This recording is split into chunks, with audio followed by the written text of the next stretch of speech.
तो ये समझिए कि आज की डेट में क्लास में ठीक है कोई 0 नंबर लाता है, कोई 100 में 100 नंबर लाता है, लेकिन एज ए बिजनेसमैन सबके पास इक्वल अपॉर्चुनिटी है, ठीक है ना। लड़कियों के पास भी इक्वल अपॉर्चुनिटी है। एक हदीस है यहाँ से मैं शुरुआत करता हूँ कि एक हदीस है, हुज़ूर सल्लल्लाहु अलैहि वसल्लम ने फरमाया कि दुनिया में रिस्क जो है, रिस्क समझते हैं, नौकरी इंसान को जो मिलता है ना दौलत, वो रिस्क है उसका। रिस्क के 10 हिस्से किए अल्लाह ने और 9 हिस्से जो है वो बिजनेस में दे दिए, यानी तिजारत में दे दिया। यानी जो बिजनेस करेगा वो 9th हिस्सा 9th अपॉन 10th उसको मिल जाएगा और बाकी में सारे लोग जिएंगे जो खेती करेंगे या जो नौकरी करेंगे। तो आप समझ सकते हो कि बिजनेस को तरजीह दिया गया है। यहाँ पे मना नहीं फरमाया गया कि नहीं करना है, या आपको कहा भी नहीं गया कि करिए सिर्फ बिजनेस ही करिए, नहीं। ये तो इंसान का अपना इंटरेस्ट है। अब हर इंसान चाहता है कि अच्छा से अच्छा ज़िंदगी जिए, तो जाहिर सी बात है रिस्क के 10 हिस्से में से 9 हिस्सा लेना चाहेगा या 10 हिस्से में से 1 हिस्सा लेना चाहेगा? 10 हिस्से में से 9 हिस्सा लेना चाहेगा। और हम जो पढ़ाई करते हैं, टू बी वेरी ऑनेस्ट, कि हमारे दिमाग में या हमारे माँ बाप के दिमाग में यही ख्याल रहता है कि हमारा लड़का पढ़ेगा तो आगे बढ़ेगा, यानी पढ़ लिख के इसको क्या करना है, कोई नौकरी ही करना है, या तो सरकारी नौकरी इसको मिल जाए, एंट्रेंस निकाल ले, है ना। डॉक्टर बन जाए तो भी डॉक्टर बन के क्या करे, नौकरी ही करेगा, या इंजीनियर बन जाए तो भी नौकरी ही करना है। किसी के हमारे दिमाग में ये नहीं चलता है कि नौकरी के अलावा भी कुछ करना है ना। और हमारा जो एजुकेशन है हमें यही सिखाता है कि आपको नौकरी करना है। और जो कुछ हम पढ़ते हैं, जो कुछ भी, है ना, क्योंकि मैं आज थोड़ा सा ईमानदारी से बात करूँगा कि हमारा सिस्टम में बहुत फॉल्ट है, हमारा एजुकेशन में बहुत फॉल्ट है। सीधे बैठ जाइए। जो कुछ हम पढ़ते हैं ना, ये हमारे आगे आने वाले दिनों में कुछ काम नहीं आता है। ये आपको रियलिटी बता रहा हूँ। जितना भी मैथ्स पढ़ रहे हैं आप लोग, साइंटिस्ट बनेंगे तो काम आएगा, कोई इन्वेंटर बनेंगे तो काम आएगा, नौकरी करेंगे कोई काम नहीं आएगा, है ना। यानी आप पढ़ाई छोड़ दें और सिर्फ अपना कॉमन सेंस डेवलप करें तो आप आगे चल के नौकरी कर सकते हैं। लेकिन जो कंपनीज हैं, जो भी इंस्टीट्यूशन हैं, उन्होंने ऐसा रेगुलेशन बना दिया है कि आप ना ग्रेजुएशन होंगे, इंजीनियर होंगे, MBA करेंगे तभी आपको नौकरी देंगे। उस चक्कर में इंसान पढ़ाई करता है, लेकिन जो इतना मेहनत करता है, इतना पैसा खर्च करता है, उसकी नौकरी में, उसके पर्सनल कैरियर में कुछ भी काम नहीं होता है। इल्ला माशाल्लाह कुछ चीज़ें हैं, जैसे मान लीजिए कि कोई IITs में पास गया और वहाँ से इंजीनियरिंग किया और फिर वो ऐसी कंपनी में गया, रिसर्च एंड डेवलपमेंट में चला गया, इनोवेशन में चला गया, तो वो जो पढ़ा है वो काम आता है, राइट। लेकिन हम जो स्कूल में पढ़ते हैं ना, अब इसका मतलब ये नहीं कि कल से पढ़ाई बंद कर देना है, ठीक है। ये तो सर्टिफिकेट कहाँ से मिलेगा, सर्टिफिकेट नहीं मिलेगा तो आगे इंजीनियर नहीं बन पाएगा। मतलब सिस्टम ऐसा जुड़ा हुआ है कि आप छोड़ नहीं सकते हो, लेकिन इसकी रियलिटी हमें पता होनी चाहिए। जो स्कूल में पढ़ाई जाती है ना, ये कुछ भी हमारे काम नहीं आता है। मैं जब 2005 में मैं नौकरी करने गया तो मैंने ये देखा कि मैं अपना स्कूल टाइम का अच्छा टॉपर सा स्टूडेंट था, है ना। हर क्लास में मैं ही आगे हमेशा रहा हूँ जब तक पढ़ाई किया मैंने। लेकिन मैंने जितना पढ़ा है, जब फर्स्ट दिन इंटरव्यू हुआ तो कुछ काम नहीं आया, वहाँ से तो कुछ पूछा ही नहीं गया। पूछा गया कंप्यूटर आता है, तो मुझे आता भी था और नहीं भी आता था, तो मैंने हाँ में जवाब दे दिया। इंग्लिश नहीं आता था, मुझे समझने थोड़ा बहुत आता था, वो भी थोड़ा बहुत, बोलने बिल्कुल नहीं आता था। तो ये हमने स्कूल में नहीं सीखा था। लिखने आता था बस, जो हमने स्कूल से सीखा था लिखने, वो भी हमने सीखा था अपनी मेहनत से, स्कूल की वजह से नहीं सीखे थे। तो हम जो पढ़ते हैं ना, वो हमारा कुछ भी काम नहीं आता है। समझ में आया मेरी बात? इसलिए कि हमें पता है हमें नौकरी करना है, नौकरी की ये डिमांड है। फिर आप चाहे जितना भी इंटेलिजेंट हो, आप जब पहले दिन नौकरी में जाएंगे ना, तो आपसे कम इंटेलिजेंट वाला आदमी आपको सिखा रहा होगा, ये देखिए ये वाला कंप्यूटर पे ऐसा करना है, यहाँ पे ऐसा करना है। आप अगर थोड़ा सेंसिबल आदमी होंगे तो आप बोलेंगे बताइए मैं मैथ्स का एक से एक प्रॉब्लम खुद ब खुद सॉल्व कर लेता था, और यहाँ पे ये आदमी मुझे सिखा रहा है। और आपको सीखना पड़ेगा क्योंकि आपको कुछ नहीं पता है उसके बारे में। तो ये हमारा एक फॉल्ट है हमारे इस सिस्टम का, लेकिन हम सब मजबूर हैं, कुछ नहीं किया जा सकता है इसके लिए। ठीक है, आप आगे चल के अगर कुछ कर सकते हैं तो ज़रूर करिएगा। इवन तो मैं स्कूल चला रहा हूँ, मुझे बात कहनी चाहिए नहीं कहनी चाहिए, लेकिन जो रियलिटी है वो मैं बता रहा हूँ आपको, है ना। तो पहली बात तो हमारा ये सिस्टम जो है एजुकेशन, ये आपको नौकरी करने की तरफ धकेलता है। नौकरी पे जाइए, नौकरी करना है, बचपन से ही आप सुनते हैं नहीं पढ़ेंगे नहीं पढ़ेंगे नौकरी नहीं मिलेगा। ये कोई कहता है नहीं पढ़ोगे तो अच्छा बिजनेसमैन नहीं बन पाओगे, कभी सुने ये बात? लेकिन रोजाना ये होता है, अरे नहीं पढ़ोगे, घर वाले बोलते हैं नहीं पढ़ोगे तो तुम्हें कौन नौकरी देगा, ऐसा होता है। ये कोई नहीं कहे नहीं पढ़ोगे तो अच्छा बिजनेस, क्योंकि बिजनेस करना हमारे माइंडसेट में ही कभी नहीं आता है, बचपन से ही। ज़्यादा से ज़्यादा हम बिजनेस करने का सोचेंगे तो क्या करेंगे, ज़्यादा से ज़्यादा अगर कोई खूब जोश में आता है, उसको वो हदीस पता चल गई कि रिस्क के 9 हिस्से में से 10 हिस्से में से 9 हिस्सा तिजारत में, बिजनेस में, तो वो क्या करेगा, दुकान खोलेगा कपड़े का या कुछ और कर लेगा। यार ये देखेगा एक आदमी ने ये किया तो हम भी यही कर लेते हैं, नहीं, ये चीज़ नहीं। यहाँ मकसद ये है कि कोई नई चीज़ जिसको हम इनोवेशन बोलते हैं, कि सारे लोग, अगर मैंने स्कूल खोल दिया तो एक आदमी और आ जाएगा, वो भी अच्छा यहाँ बहुत अच्छा काम चल रहा है, इनकम बहुत अच्छी हो रही है, हम भी स्कूल खोलेंगे। एक आदमी ने पानी का फिल्टर वाला प्लांट लगा दिया, दूसरे आदमी ने भी लगा दिया, तीसरे ने भी लगा दिया, पता ये चलेगा सबका बिजनेस ठप हो जाएगा। क्यों? क्योंकि जब एक ही चीज़ को सारे लोग करने लगेंगे तो खरीदने वाला कौन होगा फिर? तो इस वजह से हमारा बिजनेस भी क्या हो जाता है, फ्लॉप हो जाता है, राइट। कोई नई चीज़ हम नहीं सोच पाते हैं, और ये नई चीज़ सोचना हमें बचपन से ही नहीं सिखाया जाता है। स्कूल में कभी सिखाया जाता है कुछ नया भी करिए, क्या करिए, जो बुक में लिखा है वही करिए, उससे आगे पीछे कुछ नहीं करना है। तो स्कूल में ये बांध दिया जाता है कि आपको देखिए नौकरी ही करना है। नौकरी करने वाले का माइंडसेट इतना ही होता है कि आपसे ऊपर वाले ने जितना कह दिया, ना उसके इधर जाना है ना इधर जाना है ना। और बेसिकली ये हमारा जो स्कूल का पढ़ाई है ना, ये इंट्रोड्यूस कहाँ से हुआ था? यूरोप में इंडस्ट्रियल रेवोल्यूशन आया था। इंडस्ट्रियल रेवोल्यूशन मतलब हर चीज़ मशीनों से बनाई जा रही है, नई नई चीज़ें ना, पहले हाथ से बन रही थी अब मशीनों से बन रही है। और उस वक्त तक 1857 के बाद पूरे हिंदुस्तान पे अंग्रेजों का कब्जा भी हो गया था, हुकूमत भी कायम हो गई थी। तो अब इंडस्ट्रीज़ को चलाने के लिए, मुल्क को चलाने के लिए कुछ लोग चाहिए पढ़े लिखे, जिनको इंग्लिश आता हो, जिनको थोड़ा बहुत हिसाब किताब आता हो। ये लोग कहाँ से आएंगे? अब जो पहले हमारा सिस्टम था इंडिया में, वो कुछ ऐसा नहीं था। यहाँ पे लोग दूसरे लैंग्वेज पढ़ते थे, मैथ्स वगैरह भी पढ़ते थे, ऐसा नहीं है। लेकिन ये था कि वो फॉलो नहीं करते थे, कि ऐसा नहीं कि आपने जो कह दिया सिर्फ मैं वही करूँगा, ना उससे राइट देखूंगा ना लेफ्ट देखूंगा, ऐसा नहीं था। इससे पहले का जो स्कूल सिस्टम था उसमें इंसान को थिंकिंग करने भी सिखाया जाता था कि फ्रीली थिंकिंग करिए। जब अंग्रेज आए तो उन्होंने एक नया स्कूल सिस्टम बनाया, एजुकेशन सिस्टम बनाया, जिसमें ये बताया गया कि अब आपको सोचना नहीं है ज़्यादा, जो कहा जाए उसको क्या करना है, मान लेना है। स्कूल्स में भी यही होता है कि नहीं? मान लीजिए कुछ टीचर हैं कि ठीक है आपने इस तरीके से किया तो ये भी सही है ना। लेकिन अभी मैं अगर आपको बोलूँ तो शाहजहां सर ने क्या बोला था कि ऐसा लिखोगे, ऐसा शायद कुछ बोला था ना उन्होंने, कि ऐसा करोगे तो ही नंबर मिलेगा। तो ये उनकी बात नहीं है, ये तो पूरा एजुकेशन सिस्टम की बात है कि ये लिखोगे तभी नंबर मिलेगा, इसके अलावा अपनी तरफ से कुछ लिख दिया तो नंबर नहीं मिलेगा। ये पूरा हमारा एजुकेशन सिस्टम में है, आप क्वेश्चन नहीं कर सकते हैं।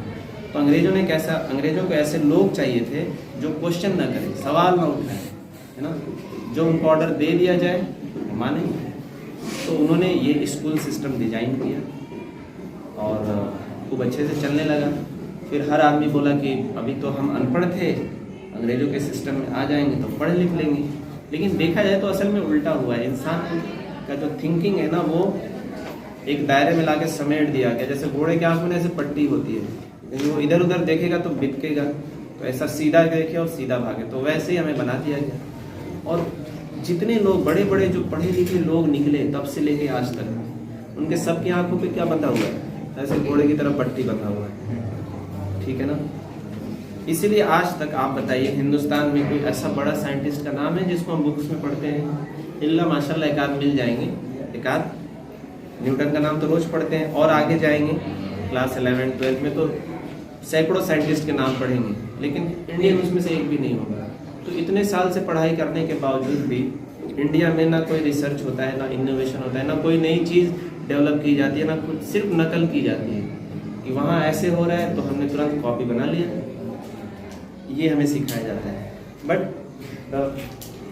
हमारा जो पढ़ाई का मकसद होना चाहिए इन द एजुकेशन इन इस्लाम में भी, अगर मैं एक दिन बात करूँगा आपका कि इस्लाम में एजुकेशन का क्या मतलब है, तो इस्लाम में जो एजुकेशन का मतलब है वो सबसे पहले ये है कि अच्छा इंसान बनाना, बेहतरीन इंसान बनाना। तो अगर मैं ये बोलूँ कि हम जो अपना स्कूल चलाएंगे एज़ पर इस्लाम, कि बच्चा पढ़े या ना पढ़े, इसकी गारंटी तो हम नहीं ले सकते हैं, लेकिन इसकी गारंटी लेंगे कि वो बेहतरीन इंसान बने।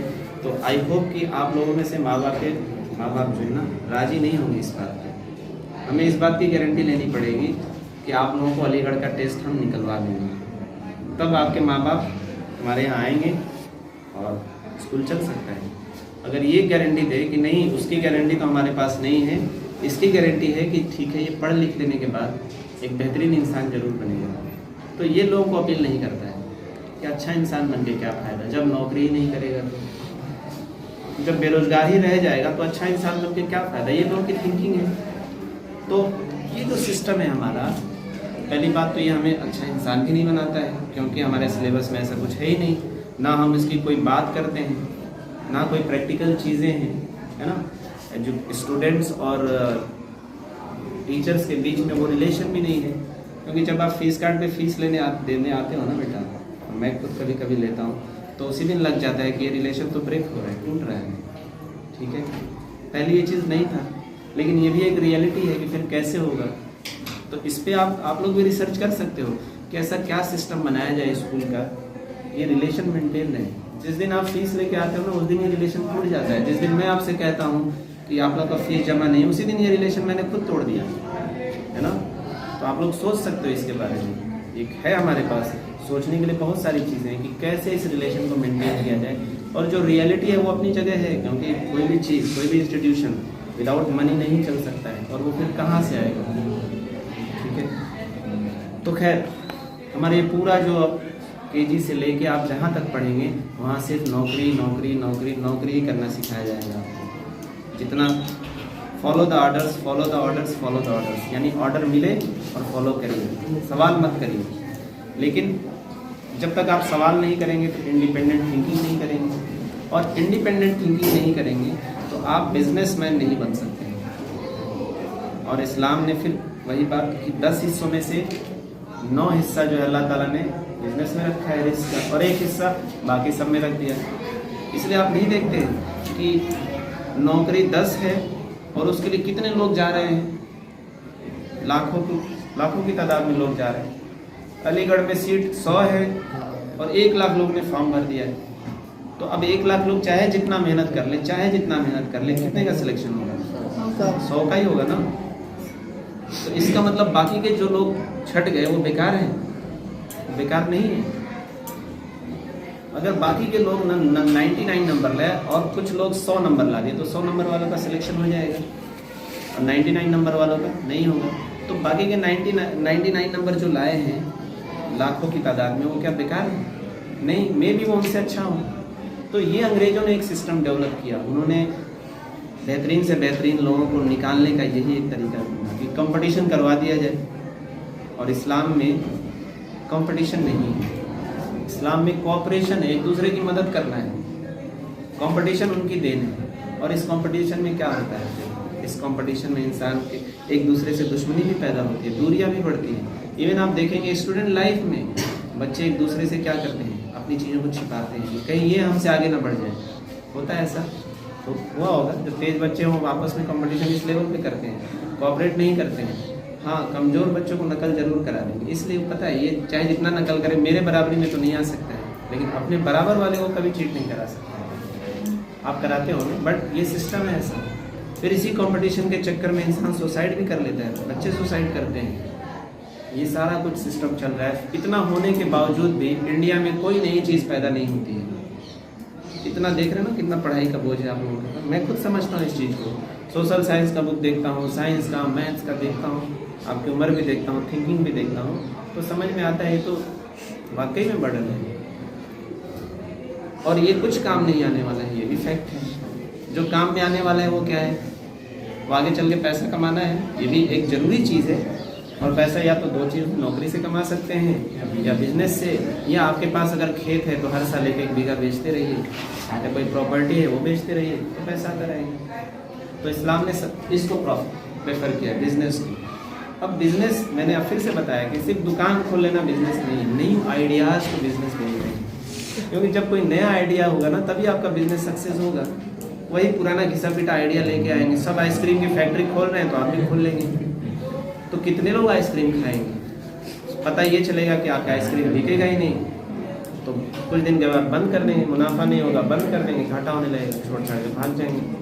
तो स्टार्ट तो किए थे 100 से, अब आ गए 0 पे, नुकसान ही नुकसान और हो गया। ये इसलिए हुआ कि आप जोश में आ गए और आपको थिंकिंग करना नहीं सिखाया गया इस सिस्टम में, राइट। तो मैं चाहता हूँ कि आप लोग थिंकिंग करें, आप लोग हर आदमी ये इरादा जरूर रखें कि अगर मैं इंजीनियर भी बन गया ना तो मैं बिजनेसमैन ही बनूंगा, डॉक्टर भी बन गया तो भी बिजनेसमैन ही बनूंगा, मैं दवाइयों का कंपनी बनाऊंगा, और ऐसी दवाइयाँ जो बहुत सस्ती हों, रिसर्च करूंगा कि जो दवाइयाँ आज तक नहीं बन सकी वो मैं बनाऊंगा, हॉस्पिटल्स ऐसे बनाऊंगा कि आप जाइए हॉस्पिटल्स में देखिए कितनी एक नॉर्मल से अगर चीज़ हो जाए और आदमी हॉस्पिटल में चली जाए तो फिर तो उसका साल भर की कमाई कम से कम तो चली ही जाएगी नॉर्मल सी चीज़ों में। तो काफ़ी इंसान हॉस्पिटल में जाता भी है दुख के साथ और आता भी है दुख के ही साथ। जाता है तो तकलीफ होती है, बीमारी होती है, और आता है तो सारा पैसा चला गया होता है। बीमारी तो ठीक हो जाती है, सब पैसा चला जाता है। तो ऐसा कुछ तो सिस्टम होना ही चाहिए। सोच सकते हैं इसके बारे में। सिर्फ डॉक्टर बन के आला लेके नहीं घूमना है हमें, इंजेक्शन नहीं देना है, इनोवेशन करना है।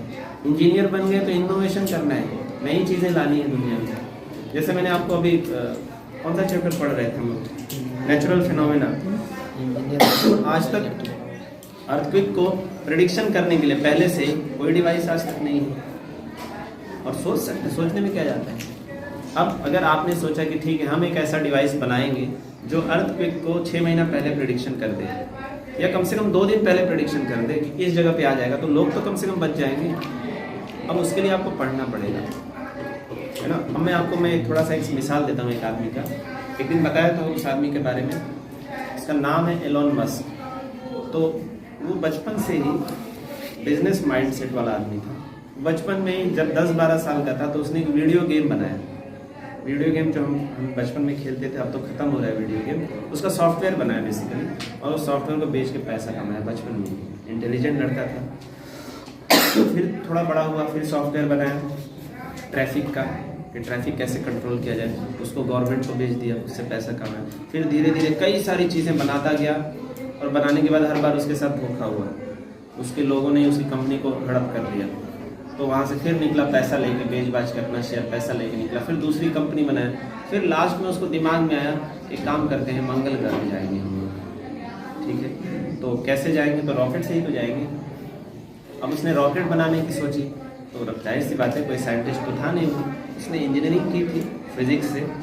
तो वो गया रशिया, रूस में। आज भी ना रूस जो है रॉकेट साइंस से बहुत आगे है। जितने भी रॉकेट्स के इंजन बनते हैं या हवाई जहाज़ के बेहतरीन इंजन जो बनते हैं वो रूस में ही बनाए जाते हैं। तो रूस पे गया और बोला कि देखो हमें एक ऐसा रॉकेट का इंजन चाहिए, मैं ऐसा रॉकेट बनाना चाहता हूँ जो सैटेलाइट को ऊपर ले जाए और वापस वो रॉकेट आ जाए नीचे। नहीं तो अब तक क्या होता था, एक बार एक रॉकेट हमने छोड़ा तो ऊपर ही जाके क्या हो जाता था, खत्म हो जाता था, बर्बाद सारा पैसा। सैटेलाइट तो चला गया, रॉकेट था।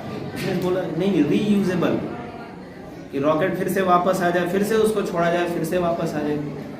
तो रशिया ने बोला देखो इसके लिए तो बहुत बड़ा प्रोजेक्ट है, इसके लिए बहुत पैसा चाहिए। उसके पास उतना पैसा नहीं था। फिर वो आया आदमी और खुद से उसने बोला कि अब मैं खुद से पढ़ूंगा रॉकेट साइंस का, जो सारी थ्योरी उसने खुद से पढ़ डाली, और फिर वो खुद से ही अपना प्रोजेक्ट पे लग गया और कुछ और लोगों का हेल्प उसने लिया, और उसने अपना पहला रॉकेट बनाया रीयूजेबल। और जैसे लॉन्च हुआ वो फेल हो गया, रॉकेट ब्लास्ट कर गया। दूसरा वो भी फेल, तीसरा ऊपर जाके फेल हो गया।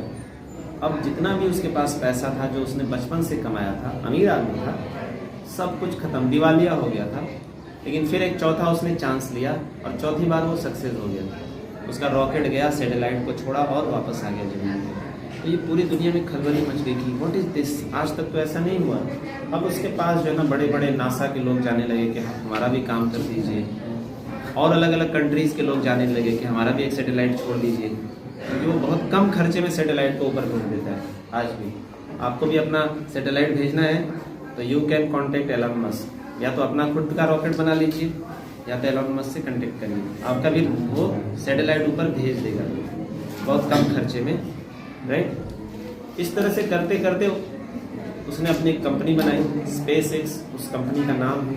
और आज की डेट में हर कंट्री चाहता है कि मैं अपना जो सैटेलाइट है ना वो एलन मस्क के रॉकेट से ऊपर भेज दूँ ताकि कम खर्चा लगता है। हमारा ये जो सिस्टम है ना, एक बार रॉकेट ऊपर गया तो वापस नहीं आ सकता है, पूरा का पूरा पैसा बर्बाद हो जाता है। अब इसके अलावा उसने और सारी इनोवेशन शुरू कर दी। उसने सोचा ठीक है रॉकेट में तो मैं आ गया, अब इसी रॉकेट से हम मंगल पे भी जा सकते हैं। तो उसने प्लानिंग कर लिया कि मंगल ग्रह पे दुनिया बसाना है। कोई सोच सकता है इसके बारे में? तो बहुत ही ज़्यादा कुछ उसने सोच लिया और उस पर काम भी कर रहा है। फिर उसने और कई सारी चीज़ें बनाई, जैसे अभी फ़िलहाल इंटरनेट, हम सबको पता है इंटरनेट क्या होता है। तो जो भी कन्वेंशनली चीज़ें चल रही है ना, हर चीज़ में उसने बदलाव कर दिया। जैसे कार अभी ड्राइवर से चलता है ना, उसने कार बनाया खुद ब खुद चलेगी, ऑटो ड्राइवर खुद ब खुद चलेगी। आपको बस मोबाइल से अपना क्या कर देना है, वो लोकेशन डाल देना है कि हमें यहाँ जाना है, वो कार आपको खुद ब खुद ले जाएगी। सामने से कोई आएगा तो ब्रेक भी लगा देगी, आपको कुछ नहीं करना है, बस बैठ जाना है। उसका कार आ गया मार्केट में फिलहाल। फिर यानी जितनी चीज़ें चल रही हैं, इंटरनेट हुआ या ऑटोमोबाइल्स हुआ या मेडिकल फील्ड हुआ, हर चीज़ में वो बंदा क्या कर रहा है, इनोवेशन कर रहा है, नई चीज़ ला रहा है। जो अब तक नहीं हुआ था वो कर रहा है। मैं नहीं बोलता हूँ कि आप लोग उस लेवल तक जाएं, मैं भी जा भी सकते हैं, किसी का दिमाग का क्या भरोसा, लेकिन आपके दिमाग में आइडियाज़ आने चाहिए कि ठीक है हम बड़े होंगे ना तो हम ये वाला बिजनेस करेंगे। लेकिन आपको फिर उसके बारे में पता भी होना चाहिए। और पता कैसे होगा? स्कूल में तो पढ़ाया ही नहीं जाता है। स्कूल में तो आपको क्या पढ़ाया जाता है? इंग्लिश का ग्रामर, हिंदी का ग्रामर, ये वो। साइंस में ठीक है, साइंस तो चलो कुछ काम भी आ जाएगा, उसकी थ्योरीज।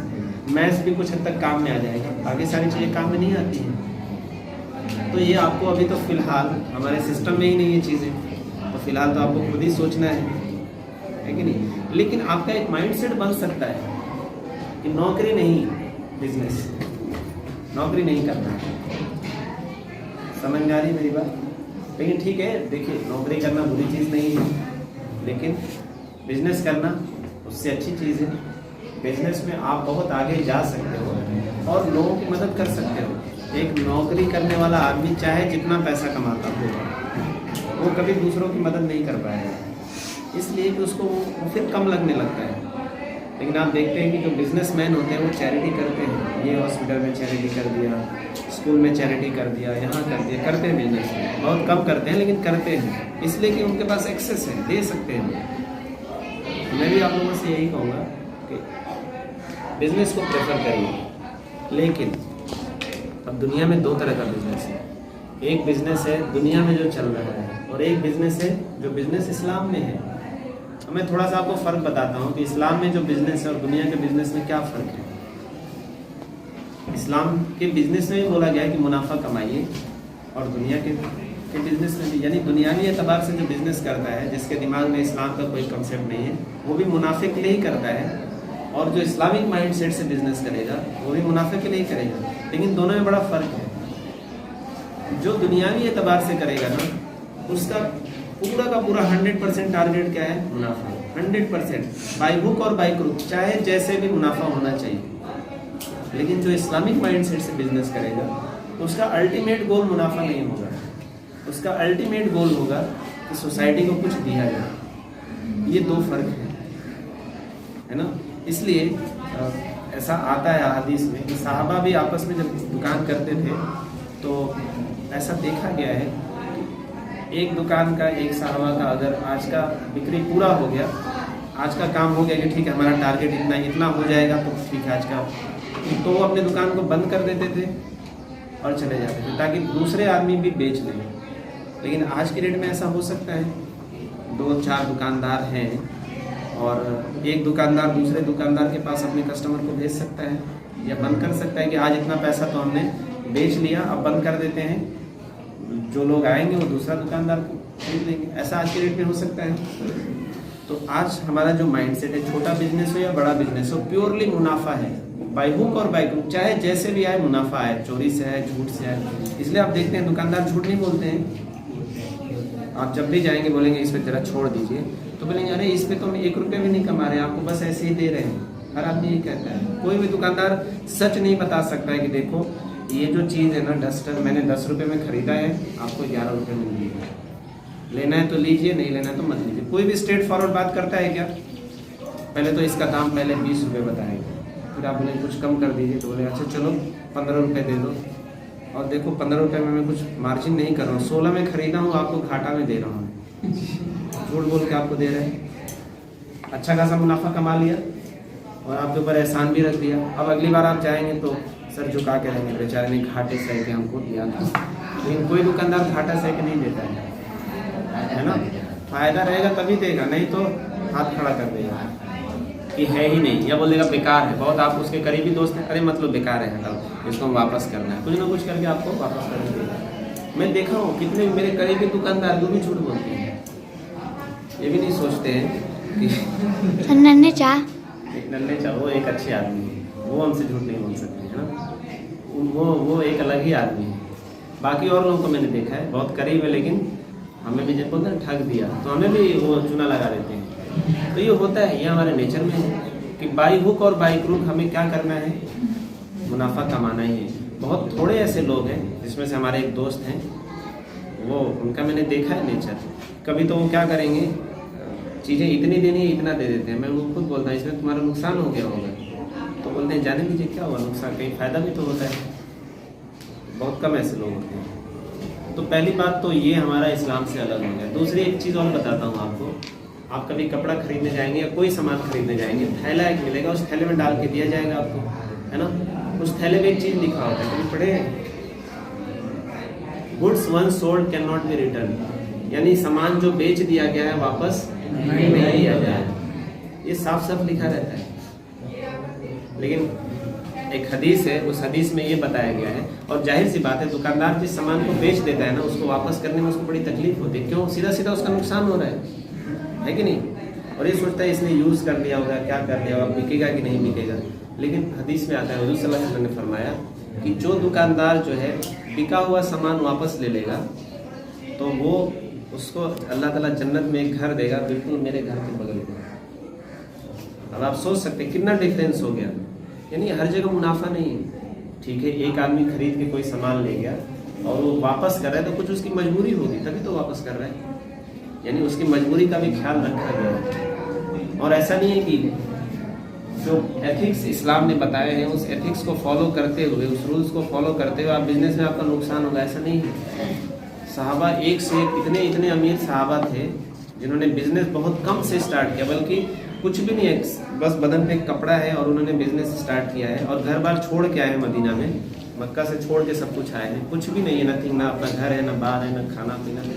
बिजनेस माइंड के थे, बिजनेस स्टार्ट किया और इतना पैसा फिर उन्होंने इकट्ठा किया, इतना पैसा इकट्ठा किया कि आज की डेट में भी जो दुनिया का सबसे अमीर आदमी है उनके नीचे है। लेकिन ये था कि वो मुनाफा के लिए सिर्फ नहीं करते थे, एथिक्स के साथ करते थे।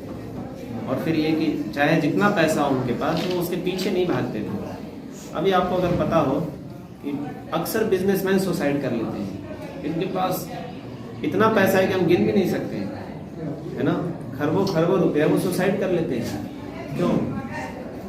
और जिनके पास कुछ नहीं, आज की डेट में भूखे रहते हैं लेकिन सुसाइड नहीं करते। बहुत सारे ऐसे लोग हैं दुनिया में जो भूखे सो जाते हैं लेकिन सुसाइड नहीं करते हैं। ये इसलिए कि ऐसे बिजनेसमैन का सारा जो टारगेट होता है वो क्या होता है? मुनाफा। वो बस सेंसेक्स पे बैठे रहते हैं। सेंसेक्स नाम सुना है आपने? सेंसेक्स क्या होता है? आपने सुना होगा कि आज सेंसेक्स इतना ऊपर चला गया, इतना नीचे चला गया, है ना, शेयर मार्केट ऊपर चला गया, नहीं, वो बस उसी पे नजरें जमाए रहते हैं कि मेरा शेयर का दाम बढ़ गया, घट गया, बढ़ गया, घट गया, घट गया किसी दिन। अब मान लीजिए कि 1 लाख करोड़ के मालिक हैं, शेयर का दाम आधा हो गया तो 50,000 करोड़ के मालिक हो गए। अब इतने में सुसाइड कर लिए। अब सोचो 50,000 करोड़ कोई क्या कम रुपया है, और उनको ज़िंदगी में कोई तकलीफ नहीं है, लेकिन ये माइंड सेट है कि नहीं, ये मुनाफा ही असल हमारा मोटो है, तो फिर इसमें तो इंसान यही काम करेगा। लेकिन बिजनेस इन इस्लाम जो है ना, वो मुनाफा असल चीज़ नहीं है। एक तो ये कि अल्लाह को राज़ी करना है, दूसरा ये कि सोसाइटी को फ़ायदा देना है, और तीसरा ये कि ठीक है उससे हम भी फ़ायदा लेंगे। ये तो सारी बातें हो गई, लेकिन ये कि आप करेंगे कैसे? क्या ऐसा चीज़ हो सकता है जिससे आप बिजनेस कर लेंगे? तो एक बार अभी recently prime minister Narendra Modi का मैंने एक स्पीच सुना। उसने बताया कि जो बिजनेसमैन होता है ना, उसके अंदर जो हिम्मत होती है वो किसी आर्मी वाले से भी ज़्यादा होती है। जो आर्मी, जो सिपाही जाके मैदान जंग में लड़ता है, उससे ज़्यादा हिम्मत किसकी होती है? बिजनेसमैन की। इस बात के लिए नरेंद्र मोदी को बहुत ज़्यादा ट्रोल किया गया, यानी मजाक उड़ाया गया। लेकिन अगर आप इसको ना देखेंगे ना, थोड़ा सा बारीक नज़र से देखेंगे तो ये बात सच है। क्योंकि बिजनेस करने के लिए वाकई में हिम्मत चाहिए। किस चीज़ की हिम्मत चाहिए? कुछ खोने की हिम्मत चाहिए। ऐसा नहीं है कि आप गए बिजनेस करने लगे और मुनाफा तुरंत आने लगा और बहुत एक ही बार में अमीर आदमी बनेंगे, ऐसा नहीं होता है। दुनिया के जितने बड़े बिजनेसमैन हैं, जैसे अभी मैंने जिसका नाम बताया, दिवालिया हो चुका था वो भी, और आज भी कोई ठीक नहीं कब दिवालिया हो जाए। ठीक है, तो हिम्मत का काम है बिजनेस करना। कपड़े का दुकान खोल लेना कोई हिम्मत का काम नहीं। पैसा है, जाके खोल लिए, बैठ गए, गद्दी पे बैठ गए, चुपचाप बैठे हुए। कस्टमर आएगा ना, तो कस्टमर ऐसे तो नहीं आता है, उसके लिए दिमाग लगाना पड़ता है। और फिर वही चीज़ की नया आइडिया, नया इनोवेशन। अब नए इनोवेशन में आप सोचो क्या क्या हो सकता है। किसी के दिमाग में कोई आइडिया आ सकता है इंस्टेंटली कि सर मैं आगे चल के इस चीज़ का बिजनेस करूंगा ना, तो इसमें बहुत ज़्यादा स्कोप दिख रहा है। सर क्रिप्टो, किस चीज़ का? Crypto crypto crypto currency. Yes, ये एक करेंसी है, ठीक है, ये भी गुड आइडिया। लेकिन इससे दुनिया को तो कुछ फ़ायदा नहीं है। आप ऐसा सोचिए कि दुनिया को भी कुछ दे सकें, उस चीज़ से आप दुनिया को भी कुछ दे सकें। Any idea?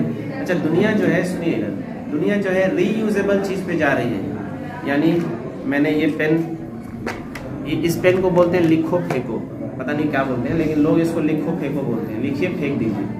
मैं बोलता हूँ ये प्लास्टिक को बर्बाद करने की क्या ज़रूरत है? अगर आपके माइंड में आइडिया आया कि ठीक है, मैं लिखो फेंको पेन को ना कौड़िए को दाम में खरीद लूँगा, प्लास्टिक को, भाई इसको किसी ने फेंक दिया, मैं कबाड़ी वाले को बोलूँगा जाओ उसको चुन के लाओ और मुझे दे दो, मैं तुम्हें कुछ पैसे दे दूँगा, तो मेरे पास पूरा एक सेटअप आ गया कि नहीं आ गया? इस सेटअप को मैं रीयूज़ करके फिर से पेन बना दूँगा, फिर से बेच दूँगा। आ गया ना बिजनेस आइडिया। बताता हूँ आपको, ये जितने प्लास्टिक है ना, ये देखें ना आप, जो कूड़ा कबाड़ वाले होते हैं, चुन चुन के बोतल ले जाते हैं, ये समाज सेवा थोड़ी कर रहे हैं, आपके घर की सफाई थोड़ी कर रहे हैं। ये करते हैं, लेके जाते हैं और बेच देते हैं, तो इनका काम हो गया। ये बहुत छोटे लेवल पे सोच रहे हैं, तो ये इनको कुछ पैसा मिल जाता है। अब ये जिसको बेचते हैं वो कबाड़ी वाला होता है, बड़ा कबाड़ी वाला। छोटे कबाड़ी वाले ने चुना, बड़े कबाड़ी वाले को बेच दिया, बड़े कबाड़ी वाले ने किसी और बड़े कबाड़ी वाले को बेच दिया, और उसने फिर क्या किया, किसी फैक्ट्री वाले को बेचा जिसने दिमाग लगाया कि रीयूजेबल बनाया जाए चीज़ों को। तो उसने वो सारी प्लास्टिक की बोतल, पॉलीथीन, जितनी चीज़ें हैं, फिर से उसको प्लास्टिक बना दिया, और प्लास्टिक बना के क्या किया, बेच दिया। तो अब उसने जो खरीदा है ना, बहुत सस्ते दाम में खरीदा है, और फायदा क्या दे रहा है वो सोसाइटी को? जो पॉल्यूशन हो सकता था उससे उसने क्या कर लिया, बचा दिया, रीयूजेबल ला दिया। तो दुनिया में आजकल री पे बड़ा जोर दिया जा रहा है, और ये सही बात भी है, और इसका बड़ा ज़्यादा स्कोप है। री जो है, रीयूजेबल चीज़ें का बहुत ज़्यादा स्कोप है। किसके लिए? बिजनेसमैन के लिए। तो आप रीयूजेबल चीज़ों को सोच सकते हैं, जैसे एनर्जी, जो ज़मीन से पेट्रोल वगैरह जो निकलता है, तेल वगैरह, ये सब मानते हैं कि एक ना एक दिन खत्म हो जाएगा। क्यों? क्योंकि जिस तेज़ी से हम इसको यूज़ कर रहे हैं उस तेज़ी से ज़मीन में बन नहीं रहा है, तो एक ना एक दिन क्या हो जाएगा, खत्म। उसके बाद तो हमें किसी ऐसे सोर्स पे तो जाना पड़ेगा ना जो एनर्जी हमें दे सके। नहीं तो अचानक से पेट्रोल डीजल सब खत्म हो जाएगा, तो कहाँ से फिर किधर जाएंगे? तो अभी धीरे धीरे दुनिया उस तरफ जा रही है, इसमें बहुत ज़्यादा स्कोप है। आपकी जो बैटरीज होती हैं, आपने देखा बैटरी, छोटी छोटी बैटरी भी होती है, बड़ी बड़ी बैटरी भी होती है, उसमें एसिड होता है, बट ये वाली बैटरीज में कार्बन होता है, जो बहुत ज़्यादा कॉस्टली भी होता है, और उसमें उतना ज़्यादा एफिशिएंसी भी नहीं होता है। लेकिन किसी ने साइंस का अच्छे से इस्तेमाल किया, और आज की डेट में लिथियम बैटरी बहुत ज़्यादा पॉपुलर हो रही है ना। जो मोबाइल वगैरह में बैटरी होती है, देखो कितना छोटा सा है, लेकिन काम बहुत ज़्यादा करता है। मोबाइल को कितना देर तक चालू रखता है ना, या लैपटॉप कितना देर तक चालू रहता है, उसमें भी नॉर्मल बैटरी नहीं होती। तो किसी ने साइंस का अच्छे से इस्तेमाल किया होगा और लिथियम बैटरी बना दिया। अभी भी मान लीजिए ये जो मोबाइल में बैटरी बनती है ना, मोबाइल की जो बैटरी होती है, ये इंडिया में नहीं बन पाती है, क्योंकि आज तक हमारे पास वो टेक्नोलॉजी नहीं आ पाई कि हम लिथियम बैटरी बना सकें। चाइनीज़ बनाते हैं। तो आप यूँ समझिए कि इसका स्कोप है कि नहीं है, कि एक चीज़ इंडिया में बनाई ही नहीं जा रही, अगर हम उसको बनाने लगे तो कितना बड़ा स्कोप है। अब फरहान 10 साल बाद अगर लिथियम बैटरी ही बनाने लगे तो आप लोग चाहे भले ये इंजीनियर नहीं बन पाया, राइट, लेकिन सारे जो इंजीनियर बन जाएंगे वो क्या बोलेंगे कि फरहान तुम तो बड़े आदमी बन गए हो, अपनी कंपनी में ज़रा देखो नौकरी है मेरे लिए, क्योंकि नौकरी तो वैसे भी नहीं है, नौकरी के लिए बहुत मारामारी चल रही है, क्योंकि नौकरी कहाँ से होगी। तो मुसलमानों को ऐसा होना चाहिए कि नौकरी ढूंढने वाले ना हो, नौकरी पैदा करने वाले हो। समझ में आ रही मेरी बात? हर आदमी नौकरी ही चाहेगा तो नौकरी कहाँ से आएगा, कहाँ से कंपनी, कोई जब कंपनी होंगी, फैक्ट्रीज होंगे, कोई आइडिया होगा, नई चीज़ें होंगी, तभी तो नौकरी पैदा होगा। और सब लोग नौकरी ढूंढेंगे तो कैसे काम चलेगा।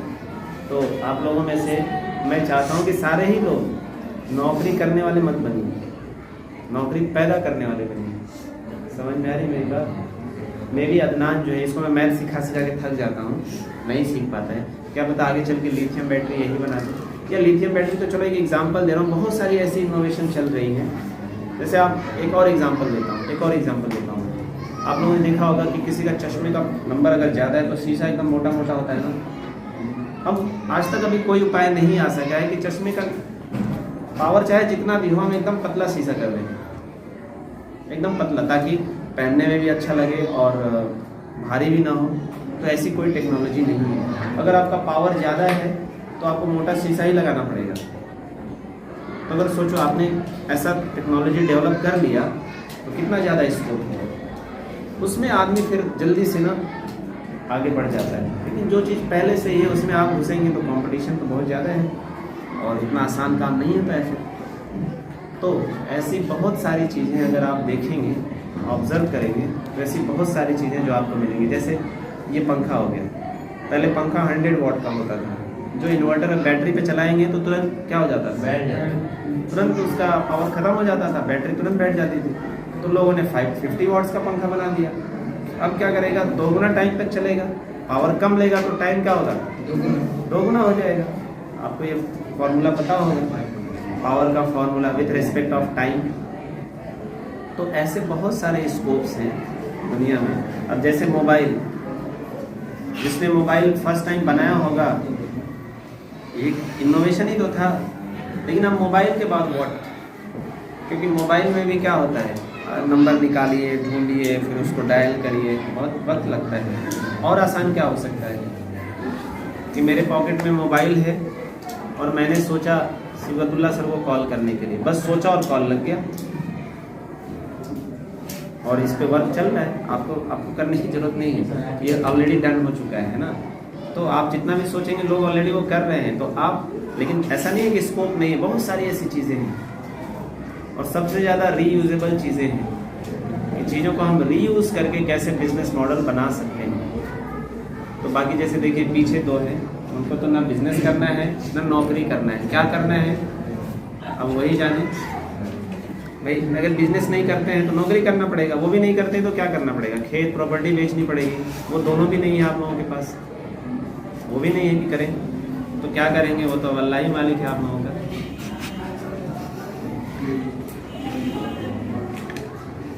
ठीक है, लेकिन एक बात और समझिए, तो बिजनेस इन इस्लाम में ये है कि आपको बताया ना, एथिक्स होना चाहिए, मोरल होना चाहिए और सोसाइटी को कुछ देना पहला मोटो होना चाहिए। सिर्फ प्रॉफिट एंड प्रॉफिट नहीं होना चाहिए। और ऐसा नहीं है कि आप प्रॉफिट को तीसरे दर्जे पर रख के पैसा नहीं कमा सकते हैं, तो भी पैसा बहुत कमा सकते हैं, राइट। क्योंकि एक बात और बता दूँ आप लोगों को, जितनी भी बड़ी कंपनियां भी है ना, वो भी चाहती हैं कि अपने कस्टमर को खुश रखा जाए, तभी तो देखते हैं ऑफर दिया जाता है, एक पे एक फ्री। किस लिए दिया जाता है, खुश रखने के लिए, आपस में कंपटीशन के लिए। जैसे आप लोगों का भी है ना ऐसा, 3 भाई बहन है तो एक का फीस माफ है, ये किस वजह से पता है, किस वजह से, ये कंपटीशन की वजह से है, ठीक है। बहुत जगहों पे नहीं है ये चीज़, बहुत जगहों पे कंपटीशन है तो ठीक है करना पड़ता है। वैसे तो ये होना चाहिए कि किसी का फीस नहीं लगना चाहिए। अगर मैं अपने दिल की बात कहूँ तो किसी का भी फीस नहीं लगना चाहिए। लेकिन फिर ये प्रॉब्लम आपके सामने आएगा कि अगर मैं आपसे सवाल करूँ कि फिर कैसे मैनेज किया जाएगा। सारे टीचर्स जो पढ़ाते हैं उनको सैलरी कैसे दी जाएगी और बहुत सारी चीज़ें वो कैसे किया जाए, तो आप इसमें सोच सकते हैं। ठीक है, ऐसा नहीं हो सकता है, ये पब्लिक की मदद से चल सकता है, पब्लिक फंड से भी चल सकता है स्कूल, है ना, कि पब्लिक पैसा दे, जो अमीर लोग हैं वो पैसा दे और स्कूल चले। ऐसे स्कूल चलते हैं, ऐसे हॉस्पिटल चलती है, यहाँ पे कुछ नहीं दिया जाता है, कुछ नहीं दिया जाता है ना। तो अभी कुछ आया, जोश आया कि नहीं अब ठीक है सर, पढ़ाई लिखाई तो बहुत हो गया, थोड़ा सा बिजनेस के बारे में भी सोचना है। ऐसा बुधवार खुला है, ऐसे ऐसा बुधवार खुला है। बिजनेसमैन जो होता है वो हमेशा अपॉर्चुनिटीज़ को ढूंढते रहता है, कहाँ पे अपॉर्चुनिटी वो देखता रहता है। जैसे एक मैथ में जो तेज स्टूडेंट है ना, वो तुरंत चीज़ों को सॉल्व कर लेता है, उसको समझ में आता है किधर से किधर जाके हमें प्रूव कर देना है, सॉल्व कर देना है। बिजनेस नेचर का आदमी क्या करता है, अपॉर्चुनिटी ढूंढते रहता है, उसको दिख जाता है कि कहाँ पे गैप है, जहाँ पे गैप है उसका वो फ़ायदा उठा लेता है ना। जैसे मैंने आपको नाम बताया एलोन मस्क का, कि वो देख रहा है आगे वाली आने वाली दुनिया में किन किन चीज़ों का गैप होने वाला है, तो उस पर वो अभी से वर्क कर रहे हैं। और जाहिर सी बात है कि जगह खाली है तो सक्सेस होना ही होना है। तो ये भी समझिए कि दुनिया के किसी स्कूल में, इंडिया में ही नहीं बेटा, या आपके स्कूल में नहीं, दुनिया के किसी स्कूल में ये नहीं बताया जाता है कि आगे बिजनेस कैसे करना है। ये बताया जाता है कि नंबर कैसे ज़्यादा से ज़्यादा लाना है एग्ज़ाम, यही बताया जाता है, चाहे अमेरिका का स्कूल हो चाहे आपके गांव का स्कूल हो। लेकिन अभी भाई जैसे मैंने बताया ना कि एक आध स्कूल ऐसे हैं जो बिल्कुल अलग हैं, इन सब चीज़ों से बिल्कुल अलग है। No subjects, no exam, no class, कुछ भी नहीं है। आने वाली दुनिया में क्या होने वाला है उसके बारे में बच्चों को पढ़ाया जाता है। जैसे आने वाले दिनों में रोबोट्स का बहुत ज़्यादा रोबोट्स हो जाएंगे। हर जगह आपको 50 साल बाद रोबोट्स दिखेंगे, आदमी नहीं दिखेंगे, है ना। आप जाएंगे होटल में तो वेटर्स आते हैं ना, रोबोट्स रहेंगे। टिकट काउंटर पे टिकट देने वाला रोबोट हो जाएगा। इवन तो टीचर भी हो सकता है, टीचर हट जाए रोबोट्स पढ़ाएंगे, ये पॉसिबल है, होने वाला है। तो उसको लग रहा है कि आने वाली दुनिया में क्या होने वाला है, तो बच्चों को रोबोटिक्स सिखा रहे हैं कि रोबोट कैसे डिजाइन किया जाता है, उसकी कोडिंग कैसे की जाती है। आने वाली दुनिया के लिए वहाँ पे तैयार किए जा रहे हैं बच्चे, वहाँ पे हिस्ट्री ज्योग्राफी नहीं पढ़ाया जा रहा, ठीक है। तो लेकिन वो कम है अब, और ये भी सिखाया जा रहा है कि आपको बिजनेस कैसे करना है, अपॉर्चुनिटी कैसे ढूंढना है। तो खैर ये मैं तो आपको एक क्लास में तो नहीं समझा सकता हूँ कि बिजनेस करने का क्या तरीका होता है। अच्छा, अगर वो तरीका मुझे पता रहता तो मैं खुद कर लेता, मुझे खुद नहीं पता है। ये तो देखो, इंसान जब सोचता है ना किसी चीज़ के ऊपर लगातार कंटिन्यूस सोचता है ना, तो उसको आइडियाज आने लगते हैं। मुझे खुद नहीं पता है। थोड़ा अपनी कॉपी के नाम लिखिए तो कौन सा मैं आता हूँ। लेकिन ये चीज़ मैं आपको नहीं सिखा सकता हूँ कि बिजनेस कैसे, आइडियाज़ कैसे ढूंढना है, किस उसके बारे में लगातार आप जब सोचेंगे। जैसे आपके भाई का ये है टारगेट है कि आपको डॉक्टर बनाना चाहते हैं, तो do you really want a doctor? आप चाहते हैं कि आप डॉक्टर बने? अब ज़बरदस्ती हम पे थोप दिया जाता है, हम कभी नहीं बन सकते। अगर बन भी गए तो बेहतरीन डॉक्टर नहीं बन सकते। पता ही चलेगा ऑपरेशन करके कैंची उसी में छोड़ दें। देखिए, पहली बात ये समझ लीजिए कि आप लोग किसी से भी कम नहीं हैं। यहाँ पे बैठे सारे बच्चे एक दूसरे से अगर कंपैरिजन करते हैं ना कि क्लास में ये लड़का सबसे तेज है तो बहुत आगे जाएगा, ऐसा कुछ होने वाला नहीं है। पीछे रह जाएगा, रियलिटी है ना। मे भी वो पीछे रह जाए, और जो क्लास में सबसे पीछे है वो आप देखेंगे कि आगे चल के अरबपति आदमी बन गया। 10 लोग रोजाना उसको सलाम करने वाले, और आप मिलने जाएं तो उसके पास टाइम नहीं होगा, ऐसा भी हो सकता है। तो ये दिमाग, सब लोग बराबर है, इक्वल अपॉर्चुनिटी सबके पास है, ठीक है। और दूसरी चीज़ कि अगर आप कुछ करना चाहते हैं तो उसमें इंसान को ना घुसना पड़ता है, सोचना पड़ता है, लगातार उसी पे सोचना पड़ता है। और आज की डेट में मैं बता दूं आप लोगों को, कंप्यूटर प्रोग्रामिंग जो है वो सबसे ज़्यादा इम्पोर्टेंट रखता है, सबसे ज़्यादा कंप्यूटर प्रोग्रामिंग। जिसको प्रोग्रामिंग करने आता है उसके पास बहुत आइडियाज़ हैं, बहुत ज़्यादा उसके पास स्कोप है, बहुत ज़्यादा है। Comparison to other. और कंप्यूटर कोडिंग हमारे स्कूल्स में नहीं सिखाया जाता, इवन हमारे स्कूल में भी नहीं सिखाया जाता। उसके लिए कंप्यूटर चाहिए, लेकिन आप वैसा माइंडसेट तैयार कर सकते हैं, ठीक है। बहुत सारे छोटे छोटे बच्चे ही सॉफ्टवेयर बना देते हैं, है ना, और उसमें अच्छा भी लगता है। इंसान जिस चीज़ में घुस जाता है तो करता रहता है, उसी में करते करते कुछ ना कुछ वो सीखने लगता है। और ये भी समझ लीजिए, फाइनली मैं आपको एक बात बता रहा हूँ, अपनी बात ख़त्म करूँगा मैं, कि कोई भी चीज़ ना दूसरे के सिखाने से इंसान नहीं सीखता है। बात समझ लीजिए, इसको गांठ बांध लीजिए। मैं जो आपको मैथ सिखाता हूँ, साइंस सिखाता हूँ ना, टू बी वेरी ऑनेस्ट, मैं नहीं सिखा रहा हूँ आपको, मैं तो सिर्फ आपको गाइड कर रहा हूँ, सीखेंगे आप खुद से। इसलिए क्लास 7 में कल मैंने ना कैंची और पेपर उनको दे दिया, बोलो खुद काटो, गिनो, ट्रायंगल जोड़ो तोड़ो, देखो क्या हो रहा है। मैं बोर्ड पे समझा के थक जाता हूँ। जो कैच करने वाले होते हैं वो तो तुरंत कैच कर लेते हैं, बाकी नहीं सीख पाते हैं। तो इंसान सीखता है खुद से, अपने एक्सपीरियंस से सीखता है, अपनी गलतियों से सीखता है ना। इसी को इंटेलिजेंस बोला जाता है। इंटेलिजेंस समझते हैं आप? ये आदमी बड़ा इंटेलिजेंट है, अब समझ में आया इंटेलिजेंस क्या होता है? इंटेलिजेंस का मतलब ही होता है कि इंसान खुद से सीखे, अपनी प्रीवियस गलतियों से सीखे, प्रीवियस एक्सपीरियंस से सीखे, इसको इंटेलिजेंस बोला जाता है। और यही चीज़ हमारा मोबाइल भी करता है। जैसे मैंने अभी मोबाइल में कुछ चीज़ सर्च कर दिया, राइट, तो कल फिर से उसी टाइम पे अगर मैं सर्च करूँगा तो मेरा मोबाइल सीख चुका है इस टाइम जो है ना, सर क्या सर्च करते हैं वही चीज़ दिखा दो। चौथा पीरियड चल रहा है ना, तीसरा मान लीजिए मैथ का है, तो मैं मैथ्स में आके मैथ्स का ही कोई चीज़ सर्च करता हूँ, तो फिर जैसे ही आके सर्च करूँगा ना, जैसे ही सर्च वाले बटन पे जाऊँगा खुद दिखा देगा मुझे कि लीजिए यही तो ढूंढ रहे होंगे आप। तो क्या किया मोबाइल ने, क्या किया, खुद से सीखा। इंसान भी खुद से ही सीखता है, कोई टीचर आपको नहीं सिखा सकता है। दुनिया में जितने भी बड़े लोग हुए जिन्होंने कुछ इनोवेशन दिया, जिन्होंने कुछ रेवोल्यूशन लाया है, वो खुद से सीख के लाए हैं, अपनी ही एक्सपीरियंस से, अपनी ही गलतियों से, अपनी ही चीज़ों से सीखे हैं, उसको इम्प्लीमेंट किए। रह गए वो लोग जो नीचे दर्जे के, वो टीचर से सीखते हैं और उसके बाद क्या करते हैं, नौकरी करते हैं। और जो खुद से सीखते हैं वो क्या होते हैं, इनोवेटर होते हैं, वो दुनिया को कंट्रोल करते हैं, बिजनेस करते हैं। तो फर्क समझ में आया आप लोगों को? कि पहली बात तो सीखना किससे है, अपने से। ये मत सोचिए कि मैं आपको सिखा दूंगा या कोई टीचर और नहीं सिखा पाएगा या कोई और टीचर आएगा तो अच्छे से सिखा देगा। हाँ, फर्क होता है, गाइड कर सकता है आदमी, देखो इधर जाना है बस, अब उधर जाके कैसे से कैसे करना है वो आपको ही करना है, ठीक है। तो इसमें से किसको अभी भी, जैसे कभी कभी पढ़ाई के बारे में करता हूँ तो आप लोगों के दिल में आता है कि सर अब तो कुछ कर देना है, तो अभी किसको जोश आएगा, सर अब तो एकदम दुनिया का सबसे नंबर 1 बिजनेसमैन बन ही जाना है। पर हाँ, तुम्हारे अंदर वो चीज़ है बिजनेस वाला, लेकिन तुम अगर बिजनेस करोगे तो सिर्फ प्रॉफिट के लिए करोगे, जहाँ तक मुझे लगता है। यानी बिका हुआ सामान वापस नहीं लोगे, ले लोगे। तो किसको लग रहा है कि वो बिजनेस कर सकता है? नहीं, किसी को नहीं लग रहा है वो बिजनेस कर सकता है। आप लोग भी कर सकते हैं, कर सकते हैं, लेकिन आप लोग का बिजनेस ऐसा होना चाहिए कि ठीक है, थोड़ा सा घर के अंदर ही हो जाए, घर के अंदर बिजनेस हो। और आज की डेट में जो इंटरनेट आने की वजह से आप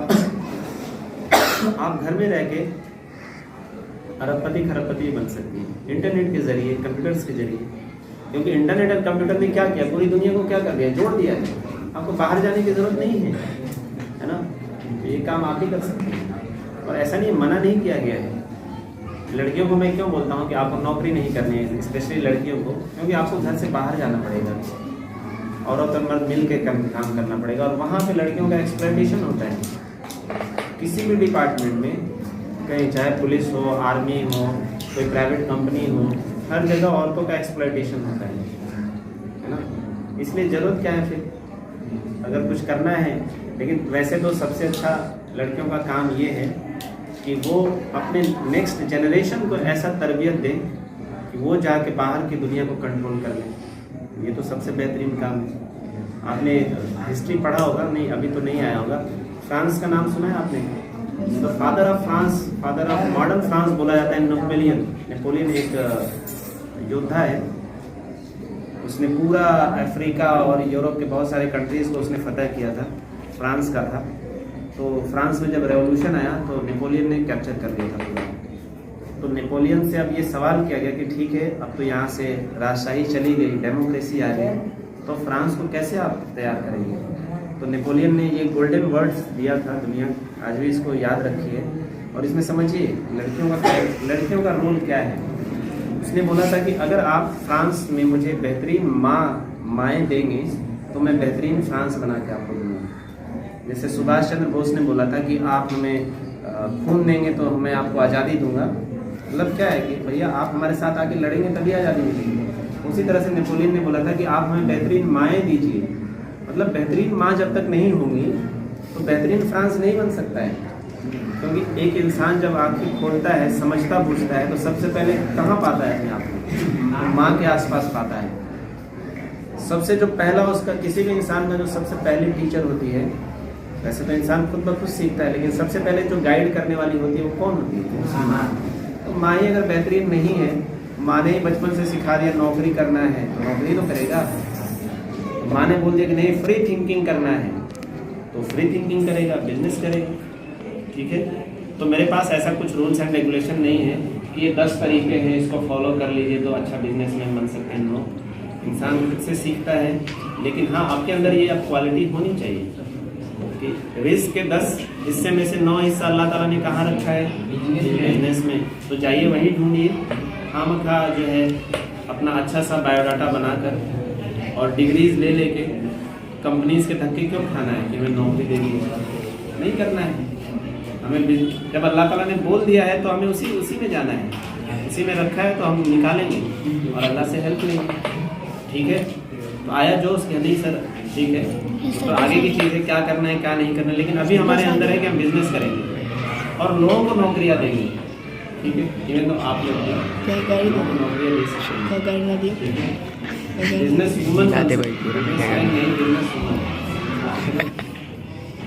चलिए बहुत हो गया, अब करने की बारी है।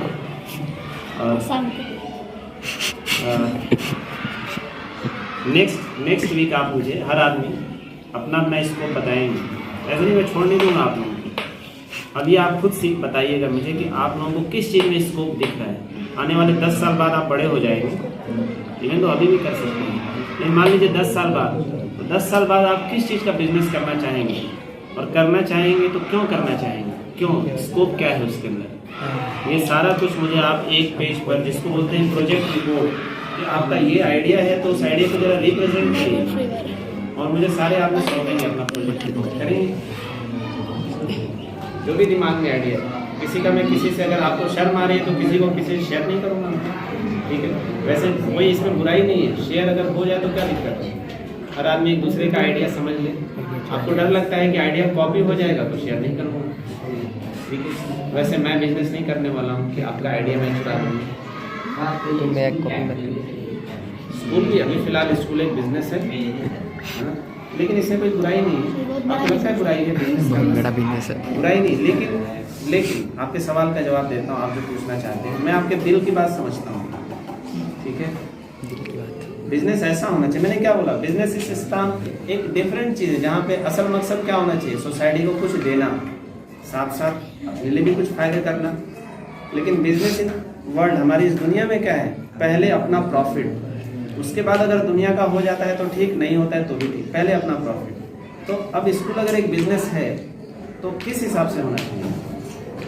मैं तो ये वाला मानता हूँ कि अगर स्कूल एक बिजनेस है, होना भी चाहिए, तो बिजनेस इन इस्लाम वाले कैटेगरी में होना चाहिए कि सबसे पहले क्या होना चाहिए, सोसाइटी को कुछ देने के लिए होना चाहिए।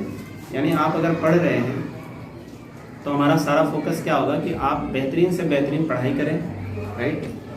ठीक है, उसमें हमारा अगर बेहतरीन से बेहतरीन पढ़ाई करवाने में अगर हमें पर्सनली थोड़ा कम मुनाफा हो तो चलेगा, राइट। लेकिन जहाँ अदर्स मॉडल को फॉलो किया जाता है वहाँ पे क्या किया जाता है कि नहीं, स्कूल को नुकसान नहीं होना चाहिए, भले स्टूडेंट्स का नुकसान हो जाए, तो वो चीज़ अलाउ नहीं है हमारे यहाँ। मतलब मैं अपने ऊपर अलाउ नहीं करता हूँ।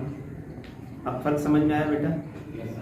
बट अभी आपका स्कूल एज ए चैरिटी नहीं है, ये हो ही नहीं सकता। पॉसिबल है? आप लोगों को लग रहा है पॉसिबल? कब हो सकता है ये भी बता सकता हूँ। आप लोगों में कोई बिजनेसमैन बन जाइए, और उस वक्त आप इतने बड़े आदमी बन जाइएगा कि बोलेगा सर ऐसा करिए, फीस बंद करिए, आज से हम चैरिटी देते हैं, मतलब हम पैसा देंगे, ठीक है, आपकी तनख्वाह भी देंगे और सारे टीचर्स की तनख्वाह देंगे, तो मैं उसी दिन बंद कर दूँगा, फीस नॉट अलाउड। और आगे बढ़ सकते हैं तो सर बोल दीजिएगा सर बुक्स भी, मतलब बुक्स का पैसा भी नहीं है, तो दीजिए, ओके। तो नेक्स्ट फ्राइडे को हर आदमी मुझे अपना बिजनेस मॉडल का प्रोजेक्ट रिपोर्ट मुझे देगा। Yes, sir. प्रधान सब लोग, नहीं आता है तो सोचिए, लेकिन देना है आप लोगों को, ठीक है। मुझे पता है कि हमारे चूँकि हम जिस माँ के इर्द गिर्द हम घूमे हैं बचपन में, उसने हमें क्या सिखाया है, या जिस बाप के आसपास घूमते हैं वो क्या बताते हैं, अलीगढ़ में एंट्रेंस निकालना है, उसके बाद वहाँ से पास होकर नौकरी करना है, यही सिखाया गया है। लेकिन मैं आपको थोड़ा अलग सिखा रहा हूँ